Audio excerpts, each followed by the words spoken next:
ठीक है, जीके का कुछ साइंस और कॉन्स्टिट्यूशन वाले जो पोर्शन का 30-35 क्वेश्चन है इस उसमें।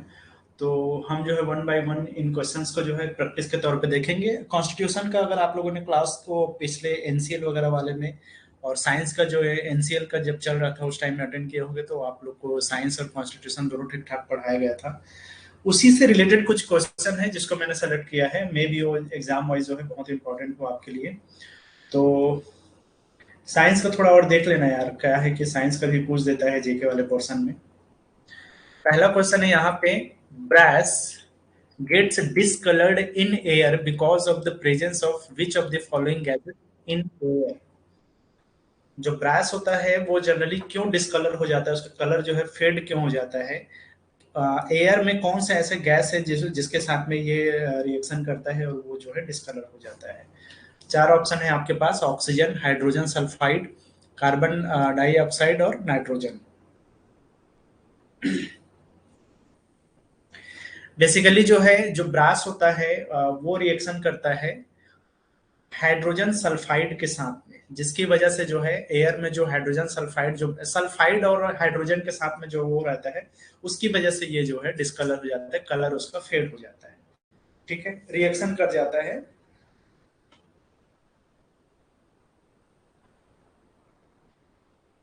चलो नेक्स्ट क्वेश्चन है, विच of the following is non metal that remains liquid at room temperature? ये तो पता ही होगा। फास्फोरस, ब्रोमीन, क्लोरीन और हीलियम, कौन सा ऐसा जो मेटल है, नॉन मेटल है, जो कि लिक्विड होता है टेम्परेचर में, रूम टेम्परेचर में?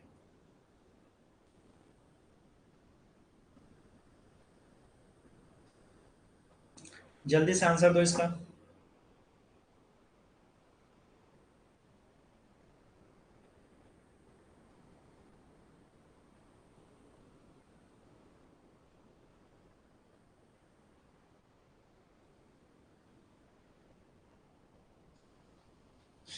चलो ठीक है, आंसर क्या है इसका?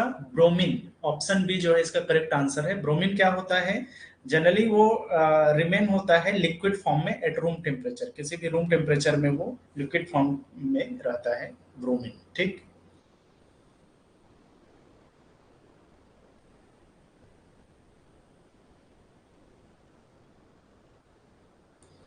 नेक्स्ट है, chlorophyll is a naturally occurring chelate compound in which central metal is? तो बेसिकली जो है ये एक किलेट कंपाउंड बनाता है, क्लोरोफिल जो है, तो उसका जो सेंट्रल कंपाउंड होता है वो कौन सा कंपाउंड होता है, ये आपसे पूछ रहा है। ऑप्शन है कॉपर होता है, मैग्नीशियम होता है, आयरन होता है, या फिर कैल्शियम होता है। अब क्लोरोफिल के बारे में आप लोग को पता होगा, एक तरह का पिगमेंट है जो कि प्रेजेंट होता है जितने भी आपके ग्रीन प्लांट्स होते हैं उसमें, और कुछ अदर जो ऑर्गेनिज्म होते हैं उसमें भी ये जो है पाया जाता है। इसका मेन काम क्या है? फोटोसिंथेसिस। और जो बेसिकली जो है जो लाइट एनर्जी है उसको कन्वर्ट करता है केमिकल एनर्जी में, यही इसका मेन काम है जो क्लोरोफिल है। लेकिन ये किलेट कंपाउंड बनाता है, और उस किलेट कंपाउंड का जो सेंट्रल मेटल होता है वो होता है मैग्नीशियम। तो इसका जो करेक्ट आंसर है वो क्या है? Magnesium B.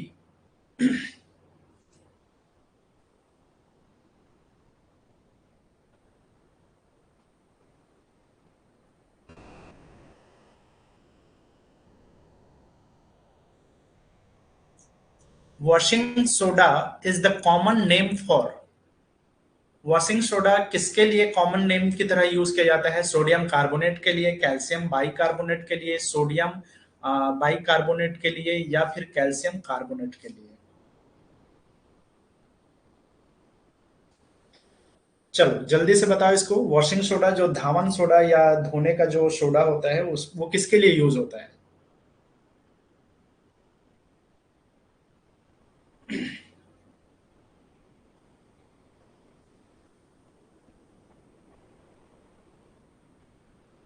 हम्म कुछ लोग बाइकार्बोनेट बोल रहे हैं यार, बाइकार्बोनेट नहीं है यहाँ पे। ठीक है, सोडियम बाइकार्बोनेट को बेसिकली बेकिंग सोडा के नाम से जाना जाता है, इसमें कंफ्यूज मत होना। सोडियम बाइकार्बोनेट मतलब बेकिंग सोडा, और यहाँ पे पूछ रहे हैं वॉशिंग सोडा। ठीक है, वॉश करने के लिए जो सोडा यूज होता है वो कौन सा है? तो सोडियम कार्बोनेट जो है इसका करेक्ट आंसर है, ऑप्शन ए सोडियम कार्बोनेट। ठीक है।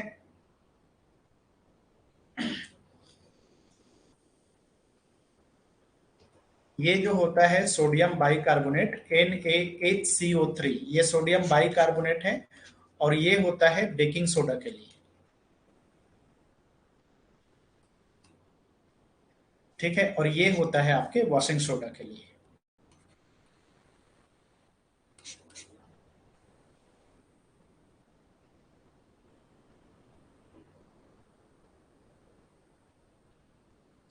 Which of the gas is not known as greenhouse gas?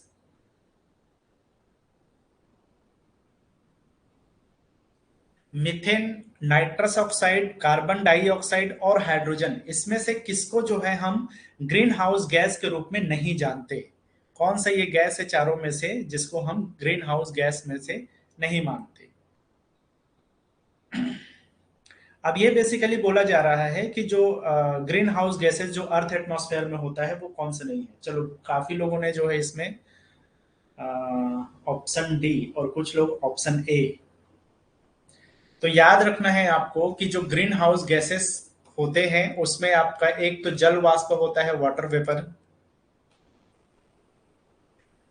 ठीक है, इसके अलावा जो कार्बन डाइऑक्साइड है ये भी इसमें होता है, जो मीथेन है ये भी इसमें रहता है, और जो नाइट्रस ऑक्साइड है वो भी इसमें रहता है।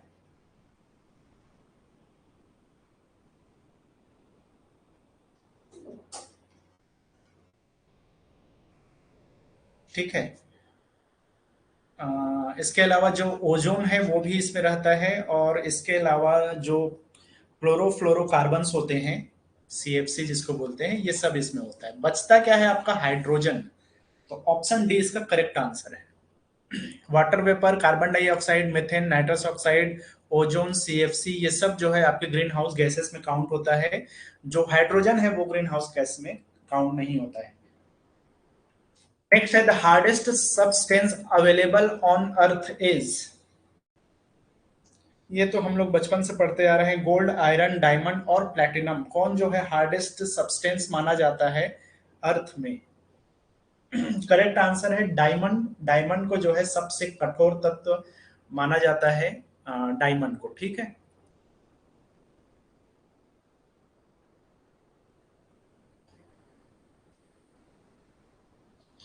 नेक्स्ट है, tetraethyl lead is used as. पहला है पेन किलर के तौर पे, दर्दनाशक के तौर पे, फायर एक्सटिंग्विशर के तौर पे, मॉस्किटो रिपेलेंट के तौर पे, और पेट्रोल एडिटिव के तौर पे। जनरली आप लोगों ने जब पेट्रोल भरवाने आप लोग जाते हो तो आप देखे होंगे एक अनलीडेड पेट्रोल आता है, एक लीडेड पेट्रोल आता है। जनरली जो है इसमें किस तरह का यूज किया जाता है? टेट्राइथाइल लेड होता है जिसको पेट्रोल में एडिटिव की तरह जो है यूज किया जाता है। और अभी मैंने आप लोग को बोला था एथेनॉल प्लांट बनाया जा रहा है सब जगह, वो भी इसी तरीके से यूज होगा जो कि पेट्रोल को बल्कि बेहतर बनाएगा। लेकिन लेड में क्या होता है ना, उसमें जो है एनवायरमेंट के लिए वो हानिकारक ज्यादा होता है। तो यहाँ पर है आपका पेट्रोल एडिटिव की तरह टेट्राइथाइल लेड जो है यूज किया जाता है पेट्रोल में।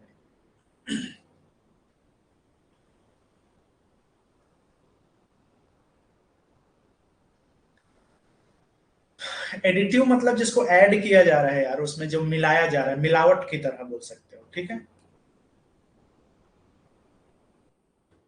inert gas which is substituted for nitrogen in the air used by deep sea divers for breathing is।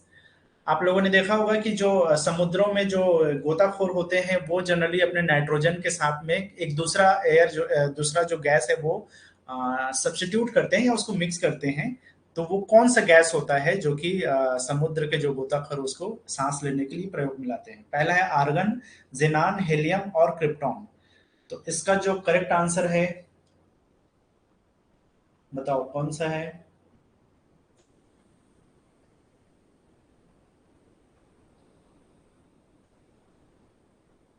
चलो, काफी लोगों ने कहा है option C helium, that is correct answer. ठीक है, हीलियम को मिलाया जाता है जो गोताखोर होते हैं उनके नाइट्रोजन के साथ में।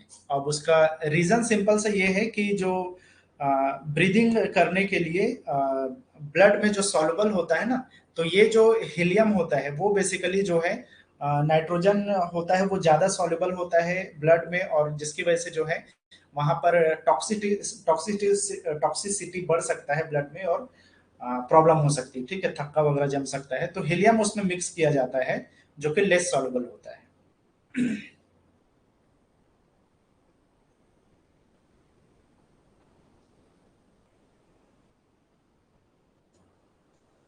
सर इतना टफ जीके देगा क्या? इसमें कुछ भी टफ नहीं है यार, ये साइंस का ऐसा चीज है जो हर किसी को आना चाहिए। इसी को हम स्टैटिक जीके बोलते हैं, ठीक है। ऐसी चीजें ही जनरली एग्जाम वगैरह में पूछता है, जो एक जनरल नॉलेज, बेसिकली यही है आपका जनरल नॉलेज। जनरल स्टडी के कैटेगरी में ये नहीं आता, ये सब जो है जनरल नॉलेज है, जो आप लोग बचपन में कहीं ना कहीं इसको पढ़े हो, किसी न किसी तरीके से आप लोग साइंस में इसको पढ़ चुके हो। तो ये कोई ऐसा चीज नहीं है जो आप बोलो कि बहुत हार्ड चीजें हैं, ये बेसिक चीज है आपके लिए।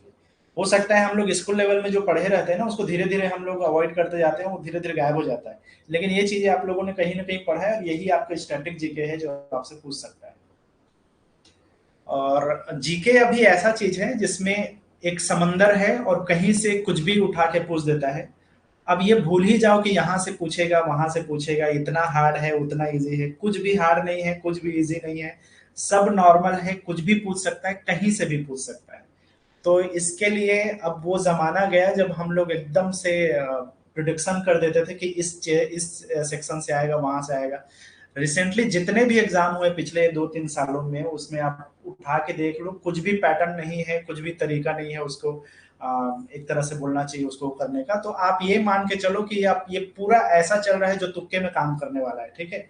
आप इतने लकी हो कि जो पढ़े रहोगे वही आ जाए, तो बहुत लकी हो आप, तभी ये चीज हो सकता है। अदरवाइज तो आप मान के चलो कि जीके सबके लिए सेम है। जो लोग भी थोड़ा बहुत जितना भी मेहनत कर रहे हैं, वो आपके लिए एक तरह से एडिशन है, आपके उसमें वैल्यू ऐड करेगा थोड़ा सा। अदरवाइज आप ये मान के चलो कि आप कहीं से भी कुछ भी अंदाजा इसमें नहीं लगा सकते। तो आप ये मत सोचो कि ये आएगा वो नहीं आएगा, बस आप पढ़ो जितना पढ़ सकते हो। In which of the following activities silicon carbide is used? किस एक्टिविटी के लिए सिलिकॉन कार्बाइड को यूज किया जाता है? पहला है making cement and glass, disinfecting water of ponds, cutting very hard substance, making cast for statues. कुछ क्वेश्चंस तो मैंने यहाँ इसलिए ऐड किया है क्योंकि वो क्वेश्चन जो है मैंने आप लोग को साइंस वाले क्लास में नहीं बताया था, उसको यहाँ पे मैंने ऐड कर दिया। बाकी चीजें तो मैंने जो भी पढ़ाया साइंस में उन्हीं का क्वेश्चन यहाँ पे बना हुआ है। अगर आप लोगों ने एनसीएल के टाइम में फिजिक्स केमिस्ट्री और बायो वाला सेक्शन आप लोगों ने ठीक ठाक देखा होगा, तो उसमें लगभग जितने बेसिक चीजें हैं आपके स्टैटिक जीके के तौर पे साइंस का, वो जनरल साइंस का सब मैंने पढ़ाया हुआ है। तो कुछ चीजें हैं जो अलग है, जैसे इसमें जो है सिलिकॉन कार्बाइड को यूज किया जाता है जो हार्ड सब्सटेंस होते हैं उनको काटने के लिए। अब ये अपने आप में जो है बहुत जगह जो है वो चलता है कि डायमंड से भी काटा जाता है बहुत सारे हार्ड सब्सटेंस को। लेकिन आप लोगों ने कभी किसी ऐसे जगह में जाके देखा होगा जहां पे मिल वगैरह कटिंग वगैरह का काम चलते रहता है ना, तो वहां पे जो कटिंग वगैरह में जो ब्लेड्स वगैरह यूज होते हैं वो जनरली जो है सिलिकॉन कार्बाइड के यूज किया जाता है। अब हर जगह डायमंड को तो यूज नहीं कर सकते ना, डायमंड वैसे भी रेयर चीज है। तो यहाँ पे जो है सिलिकॉन कार्बाइड भी एक हार्डेस्ट सब्सटेंस में गिना जाता है, और सिलिकॉन कार्बाइड को यूज किया जाता है कटिंग वगैरह वाले जितने भी इंस्ट्रूमेंट्स वगैरह होते हैं उसके लिए, ठीक है। तो ये है आपका कटिंग वेरी हार्ड सब्सटेंस, बहुत हार्ड सब्सटेंस को काटने के लिए सिलिकॉन कार्बाइड को यूज किया जाता है। The group of metal ferrous cobalt nickel में बेस्ट कॉल्ड एज। ये वाला जो वो है उसको किस उसमें कैटेगरी में रखा गया है? पहला है ट्रांजिशन मेटल, सेकंड है main group metal, alkyl metal और रेयर मेटल। तो आयरन कोबाल्ट निकिल वाला जो सेक्शन है उसको किस कैटेगरी में रखा गया है? तो फर्स्ट ऑप्शन है इसका, चलो जल्दी से बताओ, किसी को आइडिया है क्या इसके बारे में? हम्म, और कोई?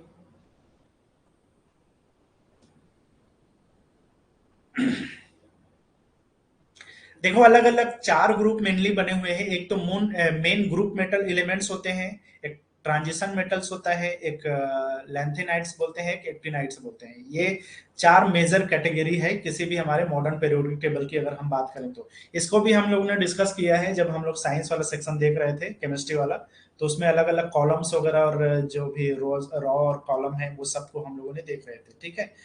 तो बेसिकली ये ब्रिज बनाता है। कुछ ऐसे मेटल्स होते हैं जो ट्रांजिशन होते हैं, जो कि मेटल और मेटेलिक एलिमेंट्स के बीच का जो है एक वो बनाता है, ब्रिज बनाता है। तो ट्रांजिशन का मतलब है जहां से चीजें बदलनी शुरू हो रही है।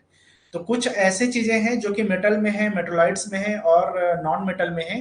लेकिन कुछ ऐसे हैं जो इसी ट्रांजिशन को फॉलो करते हैं, जैसे पे यहाँ पे आप देख सकते हो ये वाला जो सेक्शन है, ये इस बेसिकली ये वाला चीजें बोल रहा है, ये वाला सेक्शन, ठीक है। तो इस सेक्शन को बोला जाता है ट्रांजिशन। तो ट्रांजिशन मेटल्स कहलाता है फेरस, कोबाल्ट, निकिल। ये क्वेश्चन जो है रिसेंटली एक एग्जाम में पूछा हुआ था। नेक्स्ट है carbon, diamond and graphite are together called. क्या बोला जाता है तीनों को?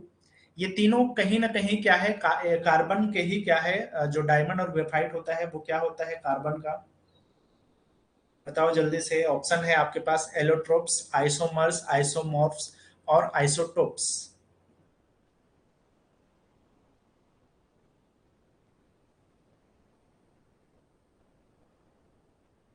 आइसोटोप बोला जाता है जिसका एटॉमिक नंबर सेम हो और उसके डिफरेंट एटॉमिक मास हो, मास अलग है और एटॉमिक नंबर सेम है, तब आइसोटोप्स बोला जाएगा, ठीक है। तो आइसोटोप्स तो नहीं होने वाला यहाँ पर।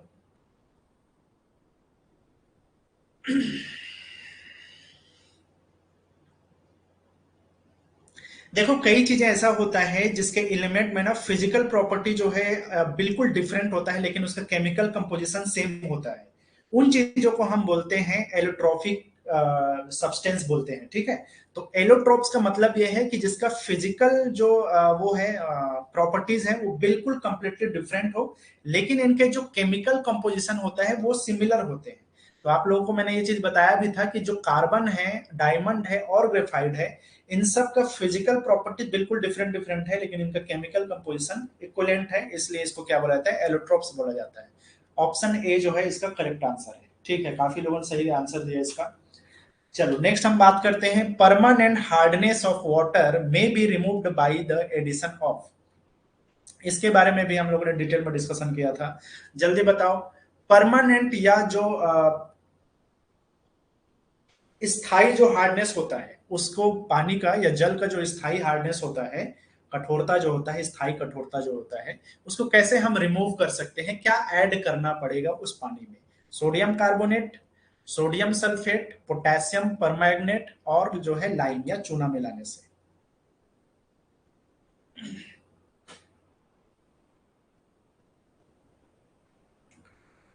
ठीक है, काफी लोगों ने इसको सही सही आंसर दिया है।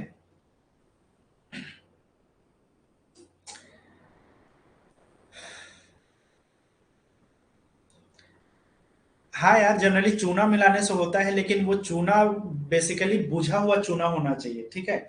जो कैल्शियम हाइड्रोक्साइड होता है ना वो मिलाओगे तब ज्यादा बेहतर होता है, लेकिन वो भी टेम्पररी जो हार्डनेस होता है ना उसको फिक्स करने के लिए होता है। लेकिन अगर आपके पास क्वेश्चन में परमानेंट हार्डनेस बोला हो, परमानेंट हार्डनेस का मतलब क्या है कि इसमें कैल्शियम और मैग्नीशियम का सल्फेट हो सकता है या फिर क्लोराइड हो सकता है, तब इसको क्या बोलते हैं, हम परमानेंट हार्डनेस बोलते हैं। टेम्पररी हार्डनेस में क्या होता है, टेम्पररी हार्डनेस में तो बेसिकली कैल्शियम और मैग्नीशियम का जो है बाइकार्बोनेट हो सकता है या फिर हाँ बाइकार्बोनेट हो सकता है जनरली, या कार्बोनिक हो सकता है, ठीक है। तो ये जब है बाइकार्बोनेट है तब तो वो टेम्पररी है, लेकिन परमानेंट में हमेशा सल्फेट आता है और क्लोराइड आता है। जब भी ऐसा हो तब आपको यूज करना पड़ता है इसमें सोडियम कार्बोनेट, ठीक है। हालांकि इसके और भी मेथड है परमानेंट को रिमूव करने के लिए, जैसे वो हम एक परम्यूटेड मेथड भी कहते हैं, तो परम्यूटेड मेथड को भी यूज किया जाता है।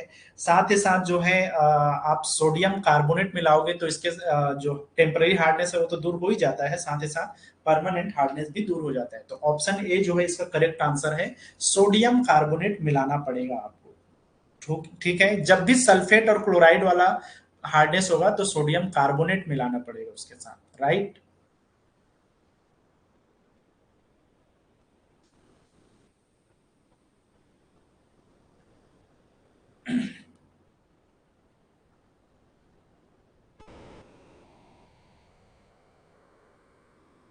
नेक्स्ट क्वेश्चन है, विच of the following is not a constitutional body. अब यहां से कुछ क्वेश्चन हम जो है कॉन्स्टिट्यूशन से रिलेटेड देखेंगे।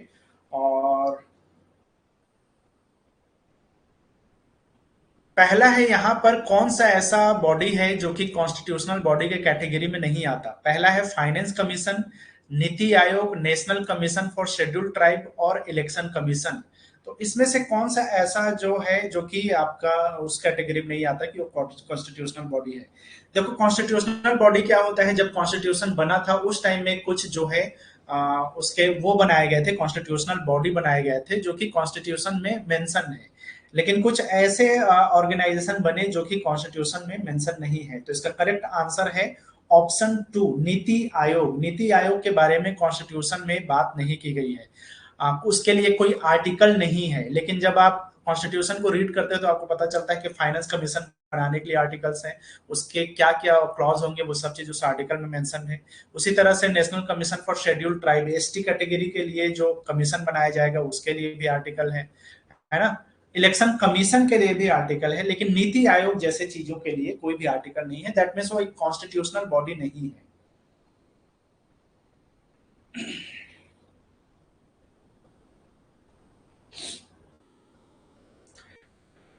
कुछ ऑर्गेनाइजेशन को समझ में आ जाता है उसके काम करने के तरीका से कि क्या ये जो है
चलो एक बार बताएंगे, अभी आवाज आ रही है? अभी भी बफरिंग हो रहा है क्या?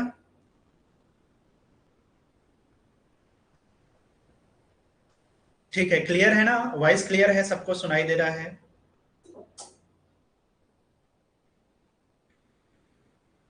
ठीक है, तो हाँ मैं क्या बोल रहा था कि जो कुछ ऐसे बॉडीज होते हैं जिसको कॉन्स्टिट्यूशन में मेंशन किया गया है, कुछ ऐसे हैं जिसको कॉन्स्टिट्यूशन में मेंशन नहीं किया गया है।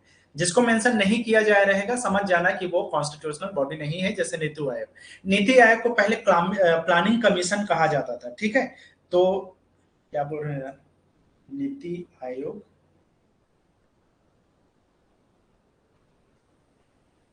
अच्छा हेड कौन होता है? तो प्राइम मिनिस्टर हमेशा नीति आयोग, पहले जो प्लानिंग कमीशन था तब भी जो है प्राइम मिनिस्टर उसके हेड होते थे, अध्यक्ष होते थे। नीति आयोग का भी अध्यक्ष हो जाता था, नीति आयोग का भी अध्यक्ष प्राइम मिनिस्टर ही होते हैं। फुल फॉर्म, इसका फुल फॉर्म है यार नेशनल, आई का क्या होगा? Institution, institution for transferring India, transforming India, sorry transforming India.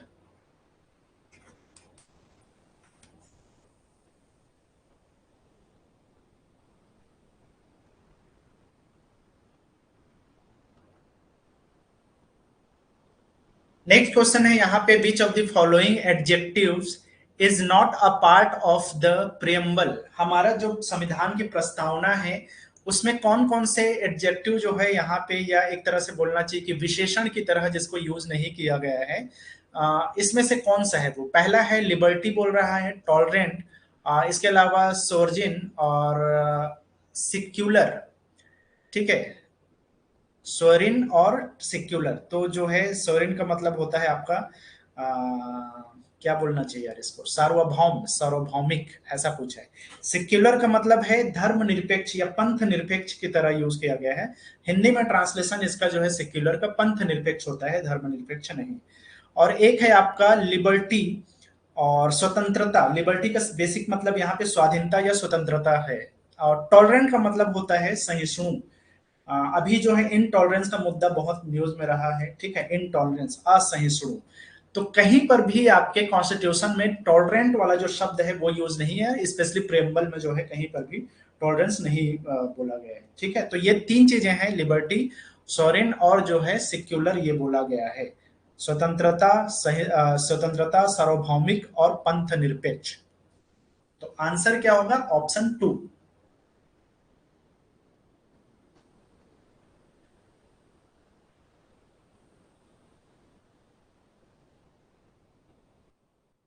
In 1946, who among the following was made the interim president of the Indian Constituent Assembly? जो संविधान सभा था उसका अंतरिम जो है अध्यक्ष किसे चुना गया था 1946 में? तो एक तरह से अंतरिम जो प्रेसिडेंट होता है वो अस्थाई प्रेसिडेंट कहलाता है। तो पहला ऑप्शन है सरोजिनी नायडू, सच्चिदानंद सिन्हा, एस सुब्रमण्य अय्यर, और उसके बाद है सचिंद्र नाथ सन्याल। तो किसको जो है अस्थाई अध्यक्ष चुना गया था जब 1946 में जो है संविधान सभा गठित हुआ था?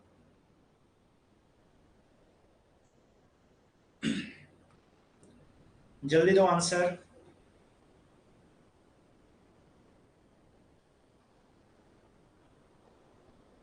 और कोई?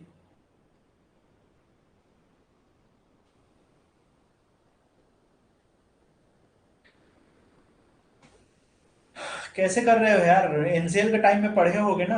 एनसीएल के टाइम में कॉन्स्टिट्यूशन का जो मैंने बेसिक क्लास लिया था उसमें तो ये सब चीजें हम लोगों ने डिस्कस किया ही था। ऐसे ऐसे चीजों में गलती करोगे तो फिर मुश्किल होगा। उसका एटलीस्ट पीडीएफ जाके देख लेना कॉन्स्टिट्यूशन का, बहुत सारे क्वेश्चन वहां से बनते हैं। चलो, इसका करेक्ट आंसर है सच्चिदानंद सिन्हा। उनको जो है अस्थाई अध्यक्ष चुना गया था और बाद में जो है डॉक्टर राजेंद्र प्रसाद को जो है इसका अध्यक्ष चुना गया था, परमानेंट अध्यक्ष। हाँ, उस टाइम में भी मैंने बताया था अतुल, और बाद में जब एनसीएल के क्लास हुआ ना था उसमें मैंने अलग से जो है कॉन्स्टिट्यूशन का एक शॉर्टकट वाला जो है क्लास लिए थे, जिसमें मेरे ख्याल से 3 या 4 लेक्चर हुआ था, जिसमें कॉन्स्टिट्यूशन के बेसिक जितने भी आर्टिकल्स वगैरह उसको हम लोग ने डिस्कस किया था। तो ये बेसिक चीजें तो मैंने वहां पर भी बताया था आप लोग को, तो ये चीज तो आप लोग को पता होना ही चाहिए। तो याद रखना है, जब 1946 में पहली बार जब संविधान सभा का गठन हुआ तब जो है सच्चिदानंद सिन्हा को जो है अस्थायी अध्यक्ष के रूप में चूज किया गया था। उसके बाद में जब परमानेंट इसका अध्यक्ष चुना जाना था तो डॉक्टर राजेंद्र प्रसाद को जो है इसके परमानेंट अध्यक्ष चुना गया। Who described the preamble of Indian Constitution as the political horoscope of the Indian Constitution? किसने जो है इसको पॉलिटिकल होरोस्कोप कहा है इंडियन कॉन्स्टिट्यूशन को, प्रियम्बल को, स्पेशली उसके संविधान का जो प्रस्तावना है उसको पॉलिटिकल होरोस्कोप किसने कहा, मतलब कि राजनीतिक जन्म कुंडली किसने कहा है? तो ऑप्शन है एन ए पालखीवाला, कन्हैया लाल मानिकलाल मुंशी, और उसके बाद में है ठाकुरदास भार्गव और भीमराव रामजी अंबेडकर। तो ये जो है 4 ऑप्शन है आपके पास। यहाँ पे 1 2 3 मैंने लिखा नहीं, तो आप इसको समझो 1 2 3 ही है, ठीक है। तो किसने कहा पॉलिटिकल होरोस्कोप?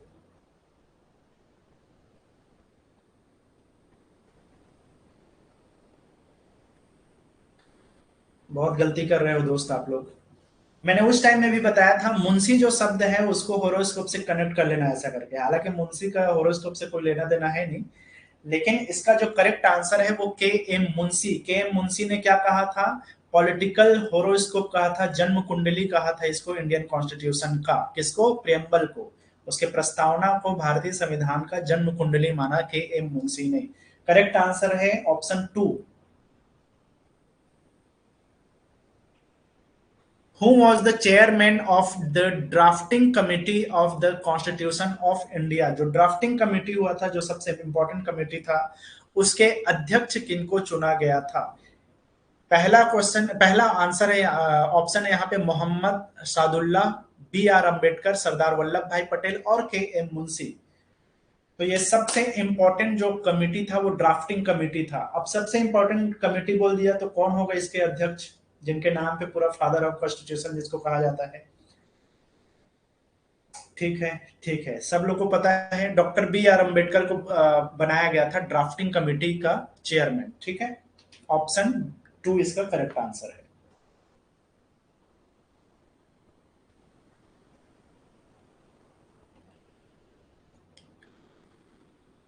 ओके, नेक्स्ट है the ideals of liberty, equality and fraternity contained in the preamble of the constitution of India, जो कि कॉन्स्टिट्यूशन ऑफ इंडिया में जो है कनेक्टेड है, ठीक है, are borrowed from the constitution of which country.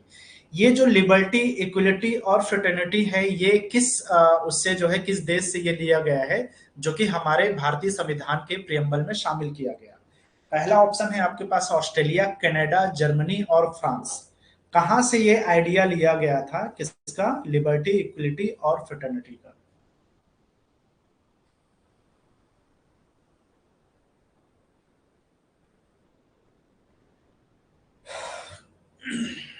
स्वतंत्रता, समानता और बंधुत्व का जो है वो फ्रांस से लिया गया था। आंसर है इसका ऑप्शन 4, फ्रांस से लिया गया स्वतंत्रता, समानता और बंधुत्व का विचार।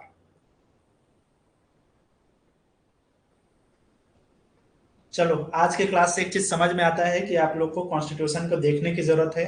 एक बार जाना, वापस पीडीएफ को देखना, ठीक ठीक तरीके से समझना, और अगर कुछ समझ नहीं आया तो मुझसे क्वेश्चन कर लेना, ठीक है, मुझे मैसेज कर देना अगर कोई प्रॉब्लम होता है तो। अदरवाइज आपको सजेस्ट मैं कर रहा हूँ, एक बार जाके पीडीएफ को देख लेना, मे भी यहाँ से एक दो क्वेश्चन आ जाए, आप लोग के लिए दिक्कत होगा, ठीक है।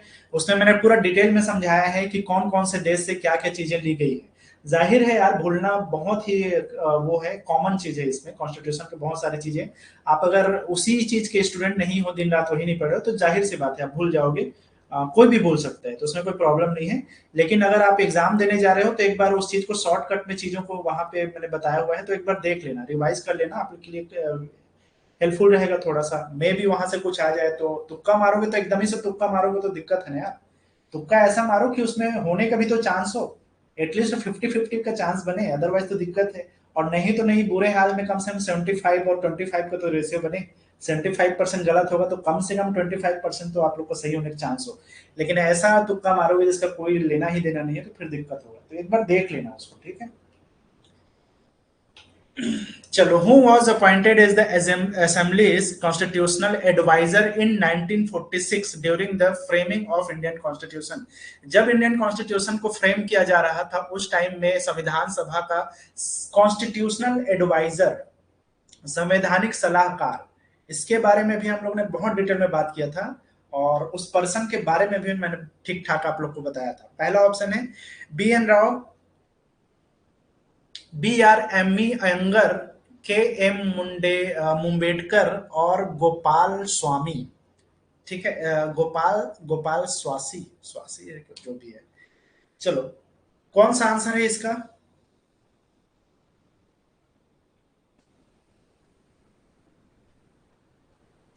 चलो, इसमें श्योर है सब लोग। तो B N Rau, B N Rau क्या थे? कॉन्स्टिट्यूशनल एडवाइजर थे उस टाइम में। और ये मैंने बोला भी था उस टाइम में कि जो बी एन राव थे, वो अंबेडकर के बाद में दूसरे सबसे पढ़े लिखे व्यक्ति माने जाते हैं, दूसरे सबसे ज्यादा पढ़े लिखे व्यक्ति माने जाते थे, ठीक है। क्योंकि अंबेडकर तो बहुत ज्यादा पढ़े लिखे थे, है ना। उसके बाद में बी एन राव जो थे, वो इकलौते इंसान थे जो उनको टक्कर देते थे। तो बी एन राव को बहुत बड़ा योगदान है, और कई बार ये चीज बोला भी जाता है कि जितना योगदान उनका था, उनका उतना उनको क्रेडिट नहीं दिया गया। खैर, वो अलग मैटर है। यहाँ पे बी एन राव इसका करेक्ट आंसर है। नेक्स्ट है विच of the following articles of Indian constitution provides for the appointment of a finance commission. हमारा जो कॉन्स्टिट्यूशन है वो हमें कौन से आर्टिकल में ये बोला गया है कि एक फाइनेंस कमीशन का गठन किया जाएगा। ये कौन से आर्टिकल में बात की गई है? आर्टिकल नंबर 300, आर्टिकल 290, आर्टिकल 320 और आर्टिकल 280। कौन सा आर्टिकल है जिसमें वित्त आयोग की बात कही गई है, फाइनेंस कमीशन की बात कही गई है, फाइनेंस कमीशन की गठन की बात कही गई है?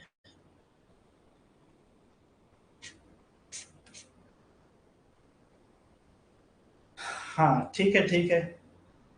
चलो, काफी लोगों ने सही आंसर दिया, बिल्कुल करेक्ट आंसर इसका 280, आर्टिकल नंबर 280 में बोला गया है फाइनेंस कमीशन का गठन किया जाना है, और उसके जो भी क्लॉजेस है वो इसी आर्टिकल में मेंशन किया गया है।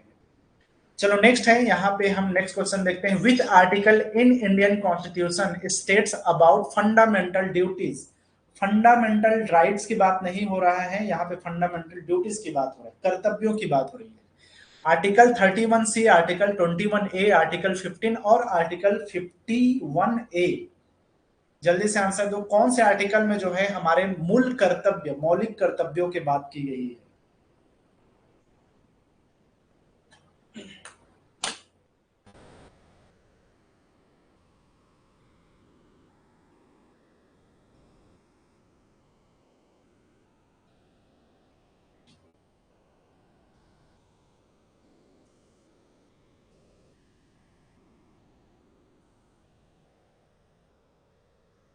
हम्म चलो, मौलिक कर्तव्यों के बारे में बात की गई है आर्टिकल 51A में। आर्टिकल 51A में बेसिकली ये जो है हमारे आर्टिकल के पार्ट 4 में है, 4A वाला सेक्शन में है, ठीक है। तो ये जो है 51A में जो है, इसके आर्टिकल 51A में सॉरी हमारे मौलिक कर्तव्यों के बारे में बात की गई है कि क्या क्या कर्तव्य होना चाहिए। तो ऑप्शन 4 इसका करेक्ट आंसर है।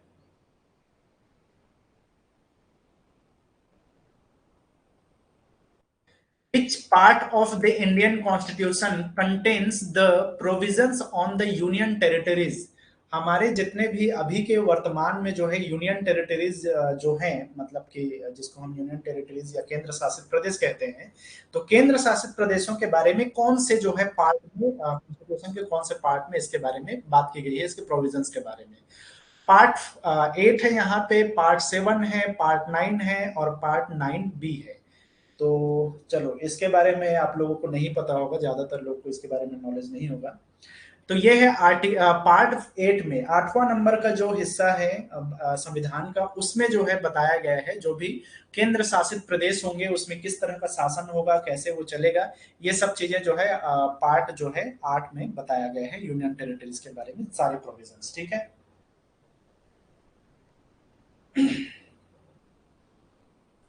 Which article of the Indian Constitution prohibits discrimination on the ground of religion, race, caste, sex and place of birth?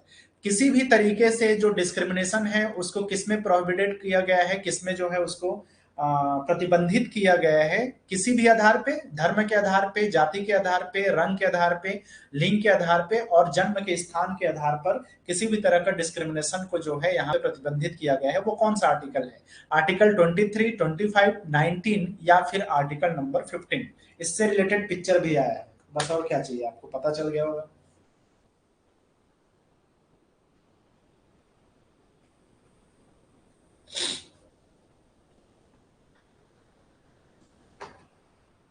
Ayushman Khurana की मूवी आई थी इसी नाम से।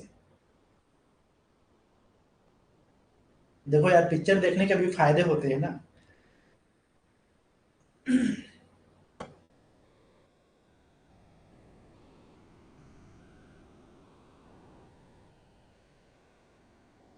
ठीक है, काफी लोगों ने सही आंसर दिया है, कुछ लोग अभी भी गलती कर रहे हैं। मतलब इससे ये साबित होता है कि ये लोग बहुत शरीफ लड़के हैं, ये लोग पिक्चर नहीं देखते।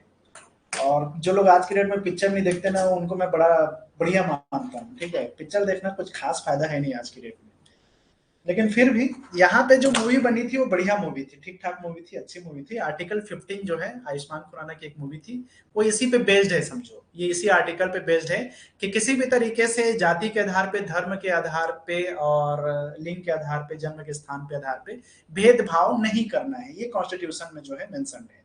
ठीक है, तो आर्टिकल 15 ऑप्शन 4 जो है इसका करेक्ट आंसर है। ठीक,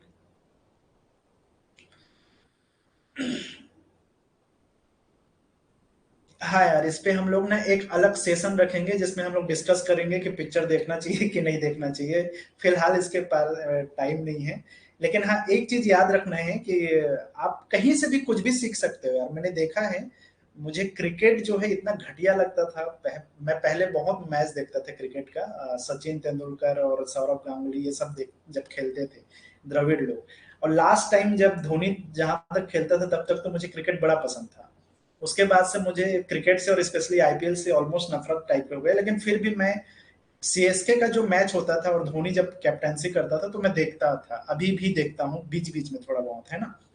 मैंने कल के मैच से एक चीज देखा, और आप देखो क्या क्या चीजें सीख सकते हो, क्रिकेट जैसी चीज से भी आप बहुत कुछ सीख सकते हो।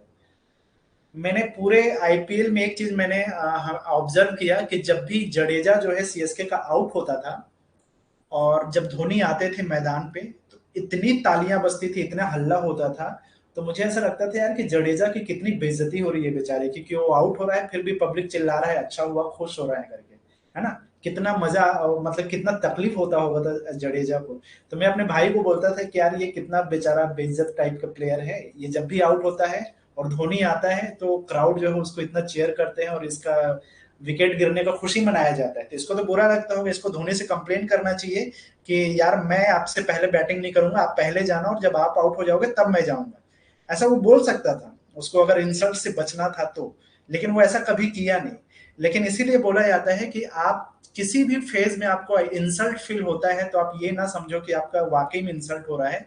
मे बी वो ऐसा रास्ता आपके लिए बनाया जा रहा हो कि आपके उसी इंसल्ट से एक दिन इतना आपका प्रेज होगा कि आपकी जिंदगी बदल सकती है। और कल वही हुआ, धोनी पहले आया, आउट हुआ, और इस बार जो है जडेजा गया और जडेजा ने मैच खत्म किया, ठीक। तो मुझे एक चीज लगता है कि इंसान को थोड़ा सा धैर्य रखना चाहिए, हो सकता है लाइफ में कुछ बेहतर होने वाला हो आपके साथ। तो हमेशा इंसल्ट होना इसका मतलब ये नहीं है कि रियलिटी में आपके साथ इंसल्ट ही हो रहा है, कुछ और भी बेहतर हो सकता है आपके साथ। ये चीज तो मुझे सीखने को मिली है कल के मैच से। चलो नेक्स्ट है यहाँ पे, what is the provision of article 49 of the constitution of India. Article 49 में किस चीज के बारे में प्रोविजन किया गया है, किस चीज के बारे में बात की गई है हमारे संविधान में, भारत के संविधान में। पहली बात यहाँ पे हो रही है, provision for free and compulsory education for children. ठीक है, क्या बच्चों के लिए फ्री और कंपलसरी एजुकेशन के बारे में बात की गई है आर्टिकल नंबर 49 में। दूसरा बोल रहा है protection of monuments and places and objects of natural importance. जो हमारे मोन्यूमेंट्स है, जो स्मारक वगैरह है, जो ऐसी प्लेस है, ऐसी जगह है जो कि हमारे नेचुरल या प्राकृतिक चीजों से संबंधित है, उसके प्रोटेक्शन के बारे में बात की गई है। थर्ड बोलता है prohibition of employment of children, किसी भी तरीके से बच्चों को जो है रोजगार, मतलब बच्चों से श्रम कराना, उसके बारे में फैक्ट्री वगैरह में श्रम कराने से प्रोहिबिशन किया गया है। Promotion of international peace and security, जो अंतरराष्ट्रीय जो पीस है, शांति है और सुरक्षा है, उसको प्रमोट किया गया है। तो यहाँ पर थोड़ा सा आपको ध्यान रखना है, आर्टिकल नंबर 49 से रिलेटेड क्वेश्चन रिसेंटली एग्जाम में पूछा हुआ है कई एग्जाम में। तो ध्यान रखना है, इसका जो करेक्ट आंसर है वो है हमारे स्मारकों की और जो प्राकृतिक इंपॉर्टेंस की चीजें हैं उनको प्रोटेक्ट करने की बात की गई है आर्टिकल नंबर 49 में। तो करेक्ट आंसर है इसका ऑप्शन 2। काफी लोगों ने सही दिया है आंसर, चलो अच्छी बात है ये।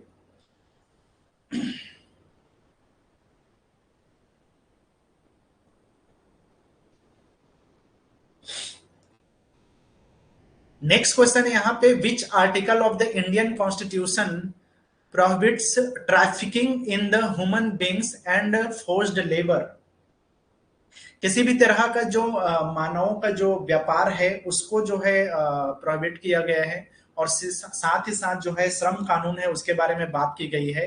किसी को बलात् जो है वो नहीं कर सकते, आप बलात् श्रम के लिए धकेल नहीं सकते, मजबूरन किसी से जो है आप मजदूरी नहीं करा सकते, इसके बारे में बात की गई है इस आर्टिकल में। तो आर्टिकल 25, 23, 13 और 5।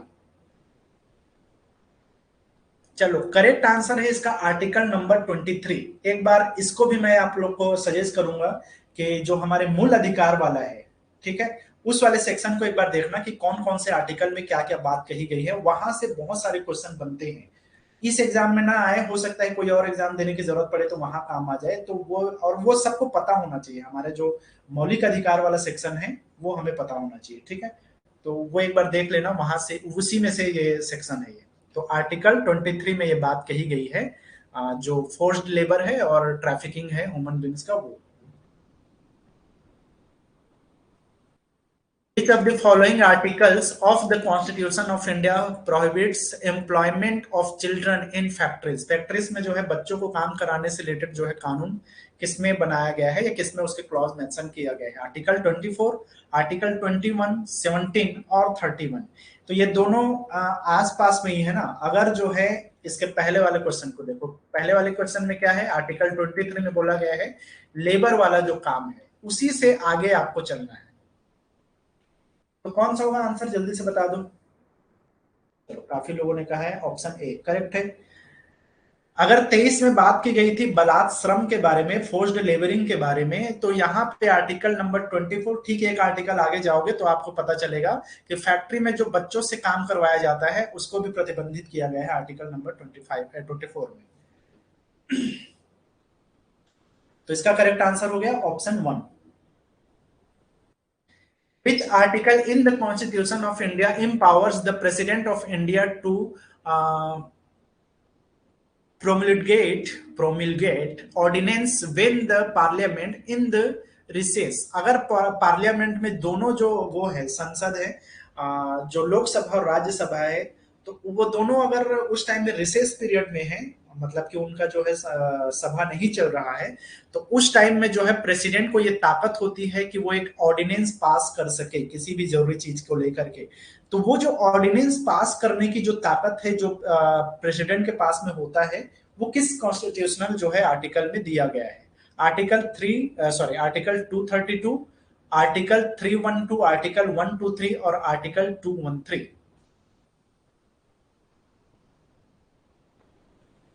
नहीं नहीं, राष्ट्रपति शासन वाली बात नहीं है, राष्ट्रपति शासन अलग चीज है। राष्ट्रपति को एक ताकत मिलती है ऑर्डिनेंस पास करने का।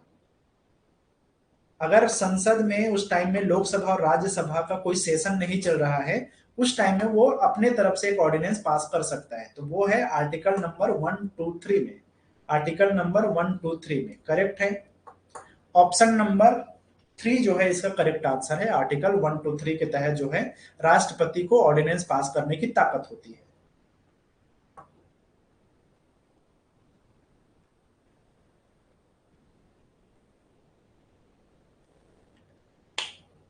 चलो ठीक है।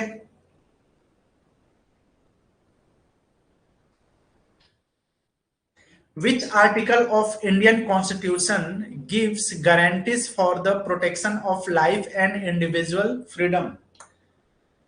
किसी भी तरीके से जो है हमारे इंडियन कॉन्स्टिट्यूशन में ये गारंटी दिया गया है किसका? Protection of life and individuals freedom, उसके जीवन का और उसके स्वतंत्रता के अधिकारों का जो है प्रोटेक्शन की गारंटी किया जाता है। किस आर्टिकल में ये चीज मेंशन है? तो यहाँ पर जो है हमारे पास 4 ऑप्शन है, आर्टिकल 21A, 20, 21 और 22। कौन से आर्टिकल में जो है ये बात कही गई है? तो ये भी बहुत इंपॉर्टेंट आर्टिकल है जिसमें प्राणों की रक्षा की बात की गई है। आर्टिकल नंबर 21, ऑप्शन 3 जो है इसका करेक्ट आंसर है। आर्टिकल 21 बहुत इंपॉर्टेंट है जिसमें हमारे फ्रीडम के प्रोटेक्शन के बात है, जीवन के प्रोटेक्शन के बात जो है इसमें कही गई है। तो ऑप्शन 3 जो है इसका करेक्ट आंसर है।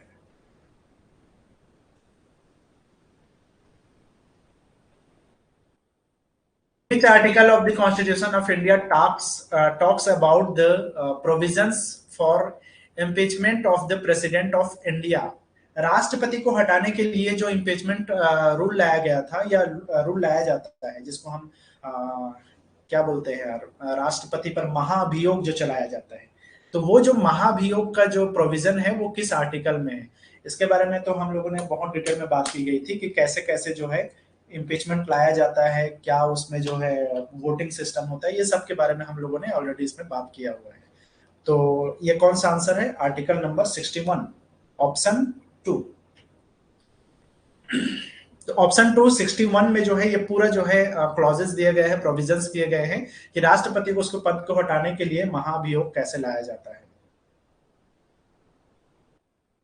The definition of money bills is given in the which article of the Constitution of India? Article 44, article 110, article 33, article 93। कौन से आर्टिकल है जिसमें मनी बिल के बारे में बात की गई है?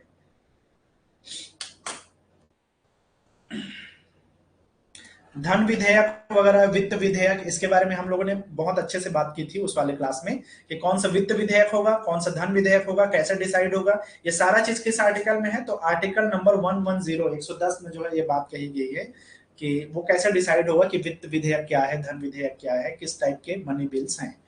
तो article number 110, that is answer 2, option 2।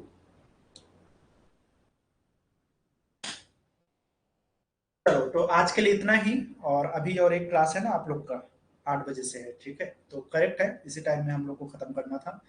तो कल के क्लास जो है मे बी लास्ट होगा, मैं कुछ और क्वेश्चन जो है कलेक्ट करके 50 क्वेश्चन कल सुबह शाम दोनों टाइम में, जिसमें से एसीसीएल का बचा हुआ है यार, तो कल मॉर्निंग में ना हम लोग एसीसीएल वाले कुछ क्वेश्चन देखेंगे, उसका क्वेश्चन बनाना पड़ेगा मुझे, तो वो मैं अभी रात में बनाऊंगा। इसका जो है पीडीएफ मैं अपलोड कर दूंगा, तो पीडीएफ एक बार इसको देख लेना, ये बहुत इंपॉर्टेंट चीजें हैं और हो सकता है आप लोग का क्वेश्चन यहाँ से आ जाए कुछ ना कुछ। और एक बार मैं फिर से सजेस्ट कर रहा हूँ कि आप कॉन्स्टिट्यूशन वाले वीडियो को एक बार देखना ओपन करके, और वहां से कुछ चीजें हो सकता है आपको रिवाइज करके आप लोग के ध्यान में आ जाए। मुझे लगता है कि इसमें से हर क्वेश्चन आप लोगों को पता ही होगा कहीं ना कहीं, बस थोड़ा भूल गए होंगे आप लोग, तो उसको एक बार रिवाइज करोगे ना तो बेहतर होगा, या फिर इसी को देख लेना, इस पीडीएफ को मैं अभी अपलोड कर दूंगा आधे घंटे में, तो वहां से देख लेना। चलो तो चलते हैं और हम लोग कल मॉर्निंग के क्लास में मिलेंगे, फिलहाल के लिए इतना ही, ठीक।